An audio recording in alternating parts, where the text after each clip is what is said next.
Okay, it says that I'm live, but am I actually live? We're gonna check and make sure again, since StreamYard's been having some issues with getting my video started. I don't trust you right now, StreamYard. I don't trust you at all. So real quick, I'm just gonna check on. It says I'm live. Okay, yeah, there we go. I'm on screen. All right. See, I checked on my phone and made sure. All right. So today I've got to open up for you Frankenstein. This is Neca's ultimate Frankenstein's monster.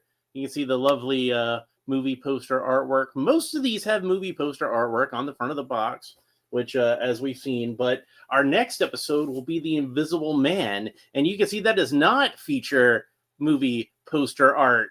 That's some brand new art. I'll talk more about that when I get to it. Bobby Wald is here. Hi, Bobby Wald. He says, I got picture. So that's good. So it's not just me then. Okay. All right. So got some lovely photographs of the figure back here. The various accessories and, there's different heads to this figure. It looks like these two have the same sort of, I think that one might be more expressive heads.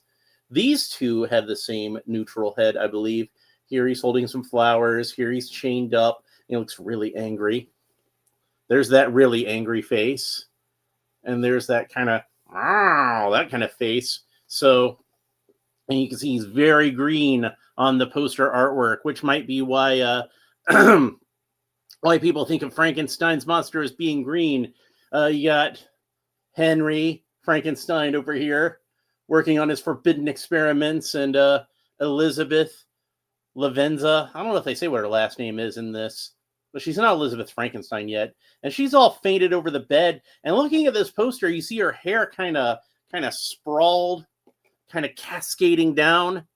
And I kind of wonder if maybe that image kind of influenced the Bride of Frankenstein. And they thought, what if instead of her hair cascading down, it was just sticking up? It just always looked like that. Originally, Bride of Frankenstein was going to have the Dr. Pretorius and the Dwight Fry character, not Fritz. He's playing a different hunchbacked assistant in this movie. They were gonna kill Elizabeth and use some of her parts in The Bride. I'm glad they didn't do that. I'm glad Elizabeth got to live. It's nice to have a version of the story where Elizabeth gets to live. But here's the monster here. So I'll have some more things to talk about when we open it up. There he is descending down a stone staircase. The Neca packaging is it's a work of art in itself, isn't it, folks? I love the Neca packaging. So anyway, like I could probably just do a whole video talking about the Neca packaging. It's like the anti-McFarlane packaging. McFarlane, I look at a McFarlane package and I'm just like, you seen one, you seen them all. They all pretty much look like this. But Neca, they actually put some effort into their packaging and make it look really cool. Each one is worth going over on its own. So let's go ahead and open them up.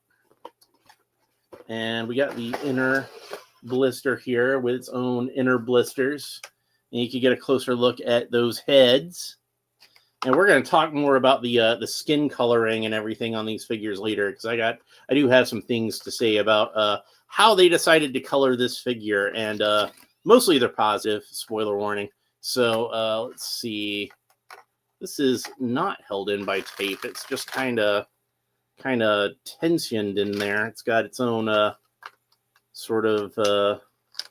It just clips in there. It doesn't actually have a piece of tape holding it on. So that is interesting. I'm going to put that back in there then. Usually they're kind of taped on the side, but not this one. Not this one. And I got to be careful when I do that because it's got these little flowers in here. They're very delicate. I'm going to set those aside for now, but I'll show them to you in just a second. And then the manacles. And I think that's it out of there. And then we got the extra heads, and those look like they're nice and deep embedded in the package. Not as bad as the mummy heads. Those aren't FB heads. I had to struggle with those, but the Frankenstein heads seem like they're coming out of there just fine. And yes, I will be referring to the monster as Frankenstein in this video because it's colloquial. It's colloquial, it's understood when we say Frankenstein. A lot of the times we're talking about not Victor Frankenstein, not Henry Frankenstein, but his creation. What do you call a car that was made by the Henry Ford Motor Company? You call it a Ford, right? Well, this is a Frankenstein. So there you go. Get those snipped. Bobby Wald says, I don't think I have a single Neca or Frankenstein toy. Or I'm sorry, I've got Frankenstein on the brain. I'm sorry. That's my dyslexia. I don't think I have a single Neca or McFarlane toy. You should do something about that. You should definitely, if you're a fan of the classic monsters, dude, you need to get some of these NECA monster figures. They're awesome. And I forgot to get the snips. I forgot to get the rubber tabs down at the bottom. And Final Girl 27 is here. She says, "Hey, don't think I missed that you posted, but I got caught up in all that." All right, and Sean Franklin is here. Man, we got like everybody pouring in today. This is nice. So yeah, here he is out of the package.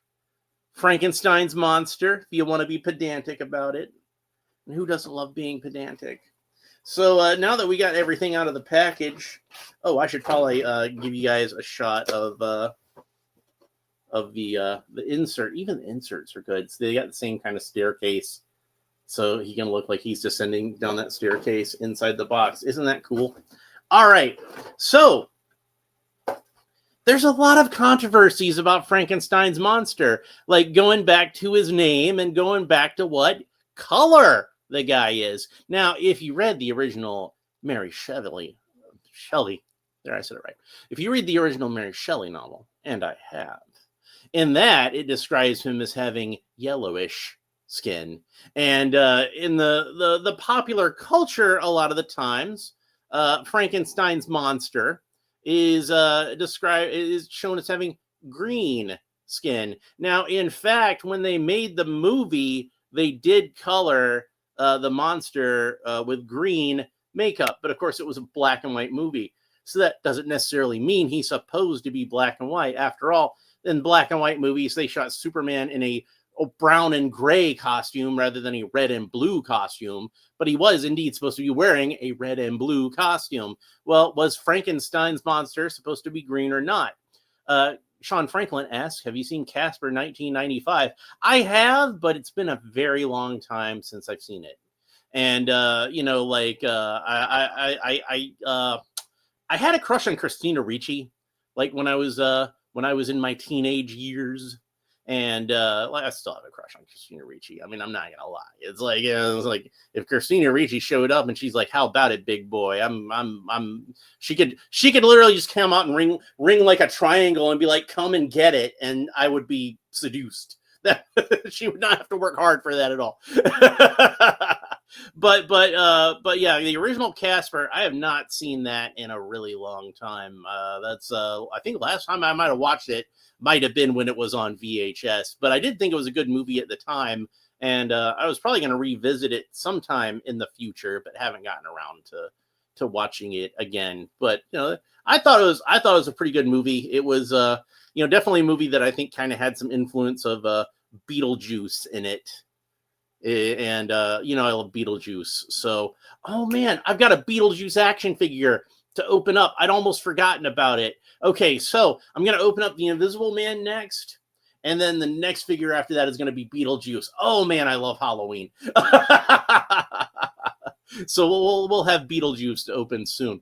I'd completely forgotten about that. Thanks, Sean Franklin. You reminded me of that in a roundabout way. Yeah, I'll have to grab that Beetlejuice figure once I'm done shooting this. So anyway, I was talking about Frankenstein. So yeah, this Frankenstein definitely has like a greenish cast to his skin, and it's a little bit grayish. If you guys remember when I opened up the glow-in-the-dark figure, it actually had kind of a greenish, grayish sort of cast to his skin. But they did some interesting things with this, and this I kind of feel like is going to be my definitive what I think of the monster as being colored like going forward. Sean Franklin says Casper is a funny movie. Yeah, no doubt. I thought it was really funny at the time. So yeah, I should go back and rewatch it. I'll see if it's streaming anywhere and see if maybe it's someplace where I can watch it and catch up with that. But yeah, like I like the way they did this, because while the base color is that kind of like grayish, greenish, kind of yellowish, it's kind of a hard color to describe. But it seems like a green that it's not unless like a bright green, not like a mint green, like the Bride of Frankenstein glow in the dark figure that I opened up recently. But it's much more like the kind of green of like rotting meat, like that kind of green. And that I think fits for a monster that's built from corpses. And you can see like it's got like a kind of a wash to it that's almost kind of like a burgundy sort of color, and it helps to make the skin look a slightly more human color, but still not quite human. You know what I mean? So yeah, and then there's lots of good details in here, like with the he's got the scar on the forehead that you normally think of Frankenstein's monster as having, that he had all through those Universal movies, and you can see they use like this really glossy paint. So I can imagine it being like it hasn't quite scabbed over yet, and maybe it never will scab over. Like maybe these sutures never 100% heal. I've got some theories about how Frankenstein's monster works, and I'm going to talk about those right now. So I kind of think when Henry Frankenstein, I always want to say Victor because he was Victor in the novel, but it's Henry in the movie. I always want to like Henry Frankenstein, when he built the creature, he didn't just find a way to create life. He found a way to create to defeat death, basically. And he created a creature that can't die. Like if you've seen Son of Frankenstein, there's a scene where they're running an x-ray on the monster, and he's got like 2 bullets lodged in his heart, and his heart still beats. So I have this idea that Frankenstein's monster just simply can't die by any known means. And, you know, the creature can regenerate and regrow stuff. Like, you know, he like remember, he's got like burn scars on his face in Bride of Frankenstein, but those are gone by Son of Frankenstein. So I've got this idea that that he heals, but the sutures from when he was put together and this mark on his forehead, those are things that were there when the creature was created. So like the healing doesn't affect those because it feels like that's part of the natural body. So that's why he still needs to be kind of stitched together. You know, you see what I'm saying? Like he's actually held together by these stitches and bolts and rods and things like this, but he's kind of I think the parts adhere together, but they don't necessarily heal, if that makes any sense. And that's why even when you see a movie that's made in the late 1940s, like 15 years after the original Frankenstein came out, and in terms of the timeline, remember that you know, Henry had 2 full-grown sons in between, so we're talking decades, and this mark on his forehead still hasn't healed, and it's still all wet and glossy looking, and you know, it's something to think about, really. And also I should point out, even though you can't see it in the 1931 version because his hair, you see he's got this clamp holding his skull on. Well, there's a clamp over on the corresponding side too, and it lines up exactly where the mark is on his forehead. And you can see that on the Bride of Frankenstein makeup, but you can't really see it on this one because his hair is in the way. But I kind of feel like, you know, both James Whale and drawing a blank on his name, the makeup guy. Don't tell me the name of the makeup guy. I'm gonna remember it. Jack Pierce. All right, so both James Whale and Jack Pierce had said that the reason that the monster has a flat head like this is because Frankenstein just kind of lopped off the top of the skull and slapped it back on, that he wasn't a surgeon. He wasn't particularly, concerned with what his creature looked like. He just wanted it to be functional. So it's like a pot lid. It just kind of slaps it back on there. And that's why his skull is kind of misshapen like that. And that's what those clamps are. Those are holding the top of his skull back on. But I think, and I've never heard anybody say anything about this in any kind of interview. I think that this mark was from Frankenstein putting those clamps on, and Henry just got a little sloppy when he was putting the clamp on, and accidentally gouged a little mark in the skin of the forehead, and was like, oh well, and just kept going. And that's why the monster has that particular mark on his forehead. That's my theory, at least, as to why the monster has that particular mark in his forehead. Again, this is just a theory that happens to fit the facts. And it's possible James Whale or Jack Pierce had an entirely different explanation for it, but I think it's an explanation that works. So that's my explanation for it. Bobby Wald says, if the bolts come out of his neck, will the head fall off? I know my mom used to say I would lose my head if it wasn't bolted on. Well, I don't know. Maybe. I think there's probably something like I can't see any kind of sutures or anything holding the neck together. There is this one mark over here you see on the side of his chin, and I think the bride has one like that also. And also, there's some really good detailing on these bolts now that you mention it. I was going to point that out earlier because I had noticed it when I was looking at the figure in the package, but it's not just like a silver bolt painted onto a green neck like you see with a lot of these figures. They actually have a little bit of red paint in, but I don't even know if it's coming across on camera, but there's a little bit of red paint in between the bolts and the skin, almost as if you can see a little bit of it, maybe blood leaking out of there, or a little bit of scabbing, or maybe it's even the muscles of the neck.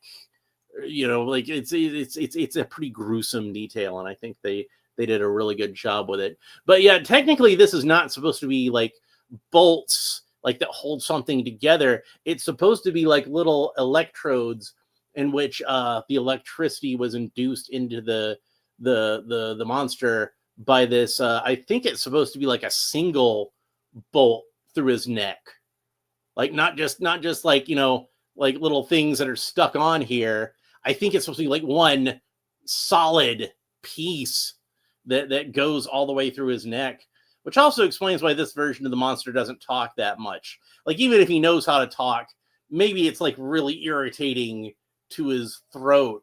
Maybe it's actually painful for him to try to talk because he's got this piece of metal lodged in there. So, but yeah, lots of good details with you can see the sutures on the wrists, and he's got these little metal bracers there that are painted in. Lots of dry brushing and stuff on the suit to make a suit look kind of dirty.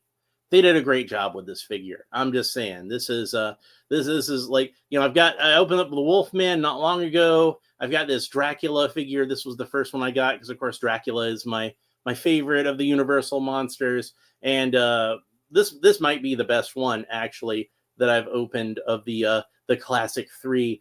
Dracula, of course, is awesome, and I love Dracula. So to me, it'd be between Frankenstein and Dracula. The Wolfman's really good, so they're all great figures. But I think Frankenstein might edge the other two out. Frankenstein might be the best one. So yeah. Anyway, let's go ahead and talk about the articulation a little bit because I haven't talked about that yet. So the monster can look up about that far, look down about that far, tilt his head kind of quizzically from side to side, rotate the head all the way around. And of course, there's another joint here at the neck where the neck meets the shoulders.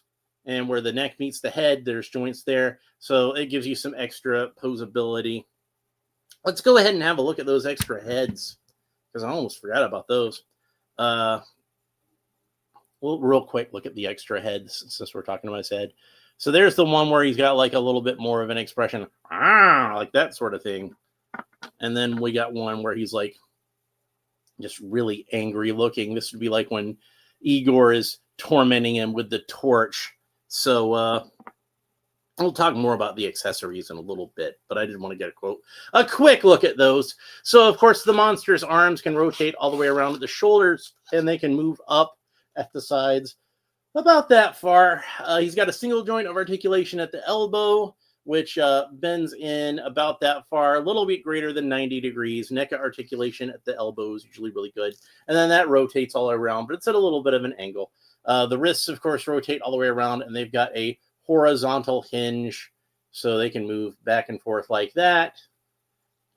Underneath the torso, under the jacket, Frankenstein does have some torso articulation, and he can move from side to side like this, back like this, forward like this. Like I said, it's underneath this jacket, so this jacket is going to kind of impede the articulation somewhat, but that's to be expected. Frankenstein can do the splits, no problem. He does have a little bit of a rotation here, but it doesn't rotate all the way around, but that's fine. It rotates around enough to give you some good posability. Got a single joint of articulation at the knee, bends about 90 degrees, not quite 90 degrees, but almost 90 degrees. And then that rotates all the way around, but again, at a little bit of an angle. And then Frankenstein has these big old clod homper asphalt spreader boots. And the toe points down about that far, toe points up about that far, and then it rotates all the way around where the foot meets the ankle. Now, I want to talk a little bit about these boots, because, of course, Frankenstein's monster is supposed to be like a ridiculously tall creature. Like, I believe in the novel, he's described as being like something like 8 feet tall, and there aren't a whole lot of people who are 8 feet tall. I think there have been some, but that is like a ridiculous, like Andre the Giant, I think, was over 8 feet, but that's not very common at all.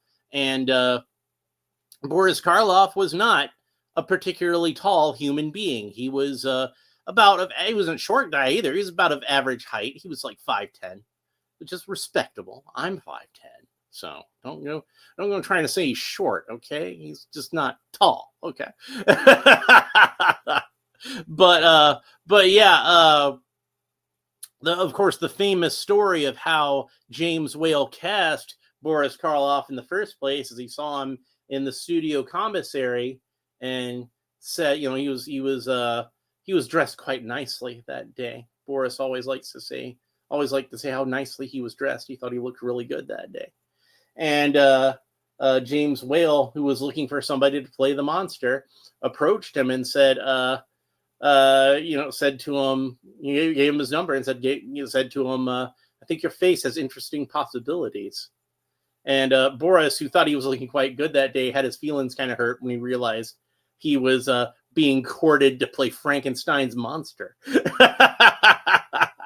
But it worked out really well for him, and he built a whole career out of it. And I think Boris did a bit better in his film career than, unfortunately, Bela Lugosi did. Lugosi deserved to do better, but I think Boris did. Boris at least got what he got a good career out of it, which he deserved, absolutely. But yeah, so a friend of mine, my friend Rudy, we were recently discussing, he was kind of wondering why didn't James Whale just cast somebody who was taller? And I'm like, no, it was because of the facial features that he got cast. He liked the way that his face looked and thought it would look really good with that Frankenstein monster makeup. And you can fake a guy being taller. Like, that's pretty much Tom Cruise's whole career, right? Faking being taller. So one of the things they did to make him look taller was he had these big old asphalt spreader boots. And of course, these are like kind of synonymous with Frankenstein's monster now. You always think of him having these big clomping boots. But I got all off on a tangent. The main thing I wanted to talk about was they got some good detail on these boots. Like it's got like a normal boot sole, and then it's got this other layer that thickens it up on there. And then finally the boot itself. But you can see there's almost kind of like this thick layer of glue in between the boot and the first sole that they have on there, that kind of middle layer. And it's like, this is the kind of detail that you don't necessarily have to have on a figure like this. I've never seen this kind of detail on the boots of a Frankenstein monster figure. I figure maybe like the old Sideshow 12-inch figures might have had some detail like this, but I don't have that particular Sideshow figure, unfortunately. But it's not common. I don't remember seeing it on any of the Frankenstein monster figures that I had growing up. Yet here it is. They did a really good job with this.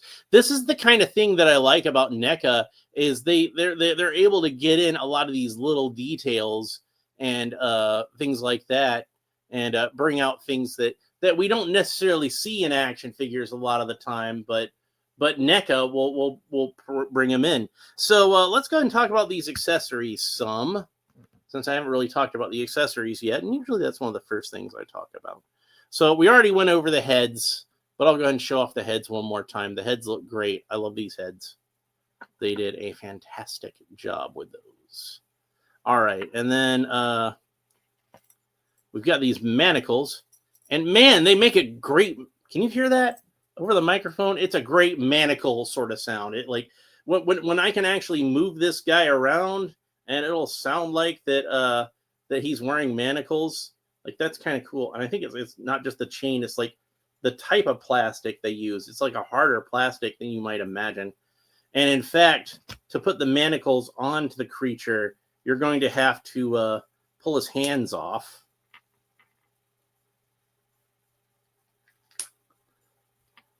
And put the manacles on that way. And they slide right over his forearms. They're not particularly snug. So you don't have to worry about scratching up any of that beautiful NECA paint job. And then we'll just plug the hands right back in.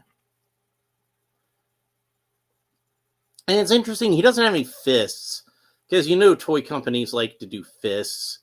But all of his hands are either kind of interesting gesturing kind of hands, or it's a hand that's made to actually hold an accessory. We're going to talk more about those hands in a minute when I talk about the flowers.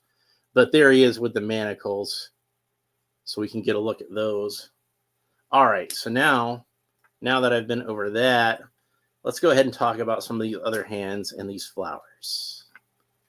All right, so these hands, I kind of said they were like gesturing kind of hands, but really I guess they're more like grabbing kind of hands. I don't mean hands to grip and hold things. I mean hands that are supposed to reach out and grab you. These are more like the hands. These are more sort of menacing hands, like he's gonna strangle somebody to death. And in fact, since we're gonna do that, since we're gonna have him look menacing, we might as well go ahead and put the most menacing head on there. Oh, hey, now that I got his head off, you actually can see there's a little bit of a suture right there at the throat. It doesn't go all the way around, but that's interesting to see. So let's put the most menacing head on. This is when he breaks the chains and he comes after Fritz for tormenting him with the torch. He's gonna just strangle him to death, just throttle him against the stone floor of the cell. This is Frankenstein's monster at his absolute most menacing. This is the scariest I can get this figure to look. But going back to the other side of the equation, because we know that's not the whole side of the monster. That's not even, I don't think, the creature's true nature. I don't think he wants to be a violent creature at all. You know, usually when the monster does something horrible like that, it's because, you know, he was basically frightened or threatened, or, you know, something like that. I think the monster really wants to be a good dude. He really wants to be a gentle creature. But unfortunately, sometimes his hand is forced, or sometimes he's manipulated by somebody like Igor in Son of Frankenstein. And that's when we get some trouble. So these other hands, you can see that these hands are the hands that are made to hold the flowers. And of course, what's probably the most tragic scene in the whole movie is when the creature meets the little girl, and she's innocent and she's not frightened of the creature. And she plays with him at the side of the lake, and, you know, she throws the flowers in the water so she can see them float. And then they're all out of flowers. So he thinks the little girl can float. He tosses the little girl in the lake and she drowns. That's very sad, but we can have the monster holding the flowers. So, but yeah, like they cut that scene out of the movie in a lot of different releases around the country, and it basically would cut off right with the monster reaching for the little girl, and then the next time we saw the little girl was after she drowned and her father was carrying her drowned body into the village.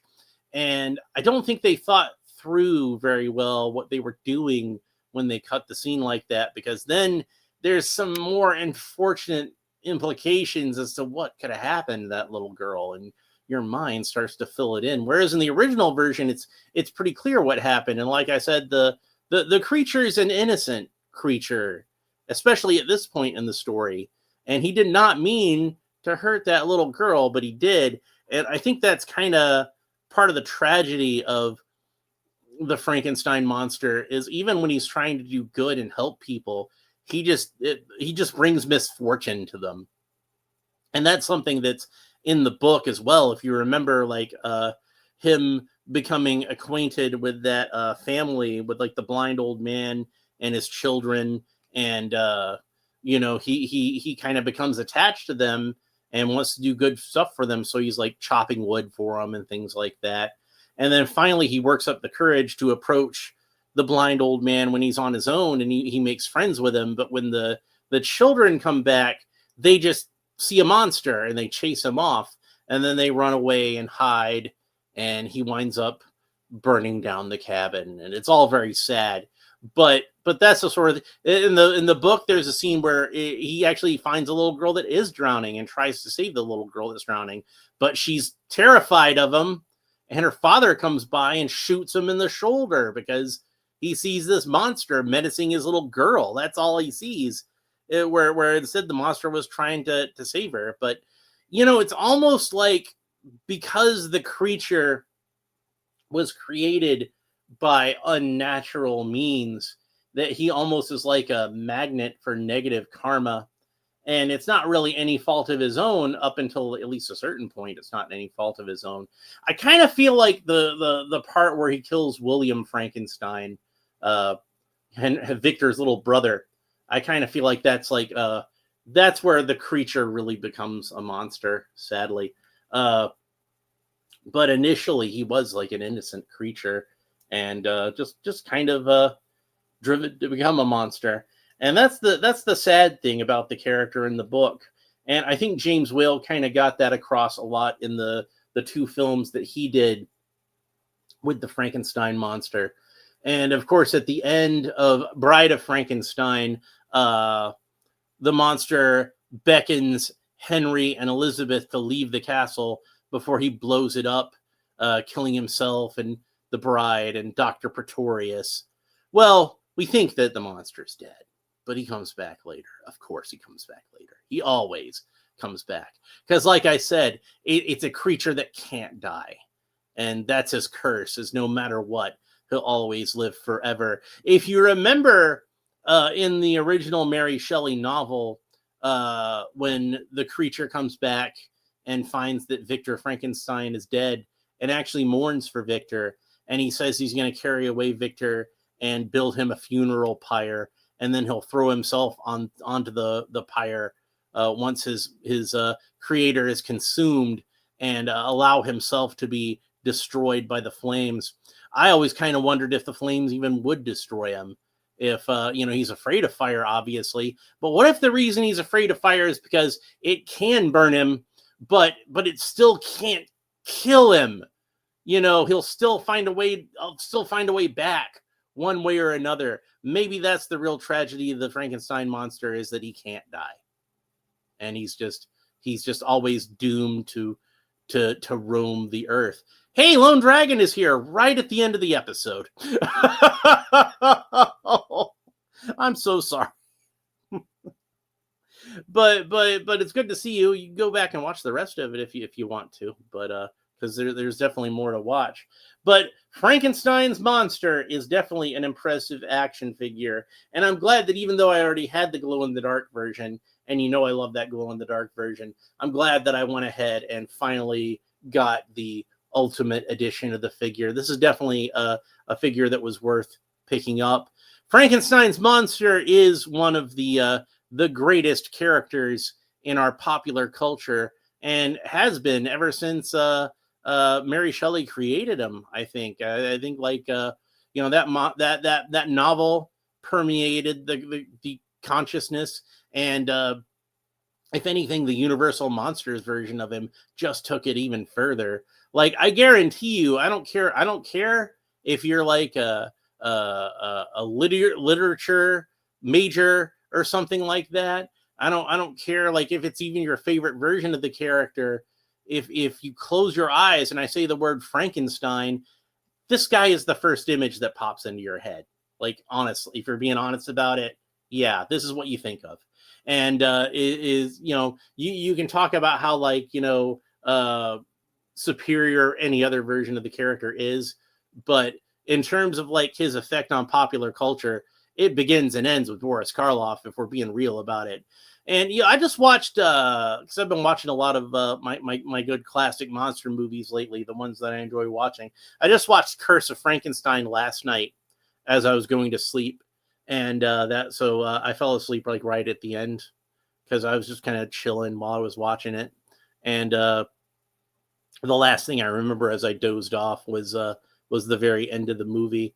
And that's a great movie. I love that movie, but it's not that version of the monster, like, doesn't really stick in my head, and it's Christopher Lee, who's one of the greatest actors of all time.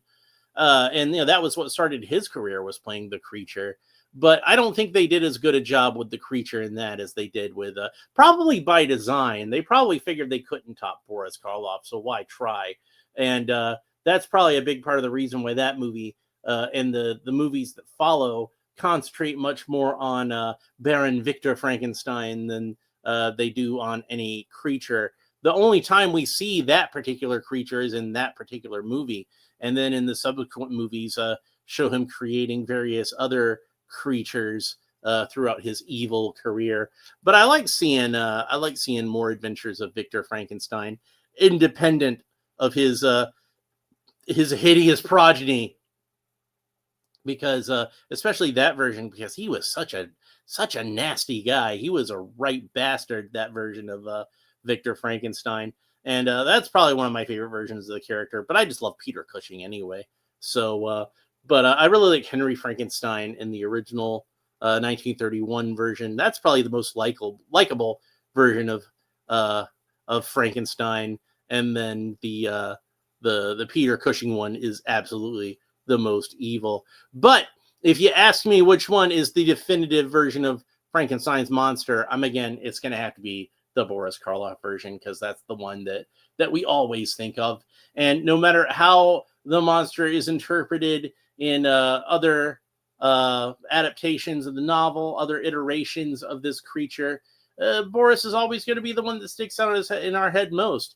And we got a couple of cool looking Frankenstein movies coming up. We've got The Bride, directed by Maggie Gyllenhaal, which features Christian Bale as the creature. And he's wearing a makeup that looks not too dissimilar from the classic Boris Karloff version. I heard saying, like, I heard someone recently say that his makeup looked the same and yet completely different. I thought that was a good way to describe it.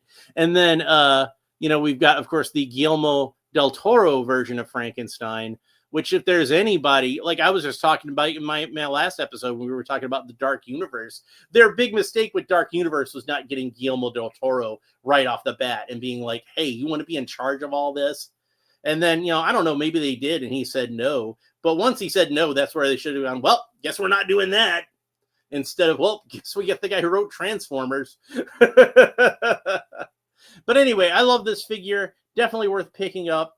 But don't worry, we're not done talking about NECA Universal Monsters just yet, because I do have the last of my NECA Universal Monsters, at least that we're going to open up this time, the Invisible Man. And I was going to end with Frankenstein, but then I picked this guy up, and I got a story behind this, so that's going to be in the next episode. And then after I do the Invisible Man, we're gonna open up that Beetlejuice figure that I was reminded of. So I'm gonna go dig that one out as soon as I shoot the thumbnails for this episode. I guess I'll go ahead and put all the accessories away.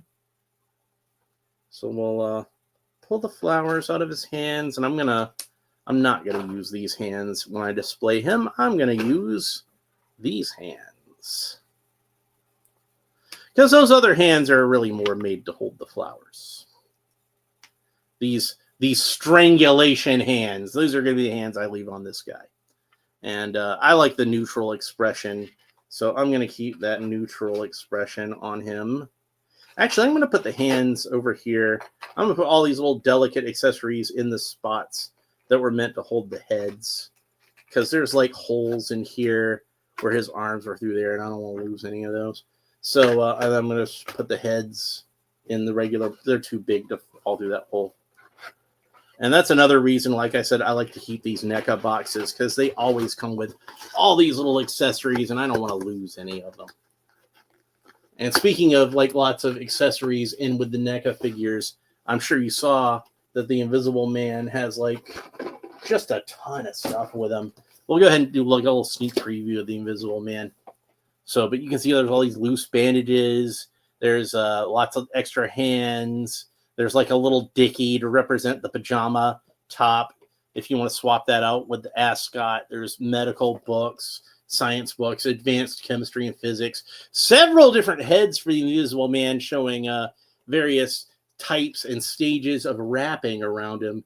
And of course, the Invisible Man being the Invisible Man, you can just leave his head off if you want to and just have him with the invisible head. He has a head, Lone Dragon says he has a head that's perfect for posing with him with his leg lifted like he's farting. Well, you know, honestly, if I was the Invisible Man, I would just like take all my clothes off before I farted, because nobody's going to see me anyway. I would take all my clothes off and get onto the elevator with some people, and then I would fart. They didn't have any farting jokes in the original Invisible Man movie. Maybe that's a reason to remake it, so they can put more fart jokes in it. Maybe James Gunn can direct the new Invisible Man movie and just make it about him like farting in elevators with people. But Frankenstein's monster. Yeah, I think I know which head you're talking about too. It's that kind of middle most expressive head. But hey, don't dismiss my farting Invisible Man idea. That could be a gold mine. That could be a $1 billion movie right there. That could save James Gunn's career after he gets fired from DC. So James, give me a call. We'll talk. It's fart jokes. It's right up your alley, man. Come on. But yeah, I like the neutral expression. The neutral expression could be farting too. You never know. I mean, but I'm surprised there weren't more farting jokes in the Mel Brooks Young Frankenstein. I guess he figured he already shot his wad on farting jokes with Blazing Saddles. Lone Dragon says my Invisible Man is just an empty box. Well, like I said, I've got like the regular. This is the Invisible Man without any of his clothes on. So yeah, it's a great. You can see, like I said, it looks just like Claude Rains. Very impressive.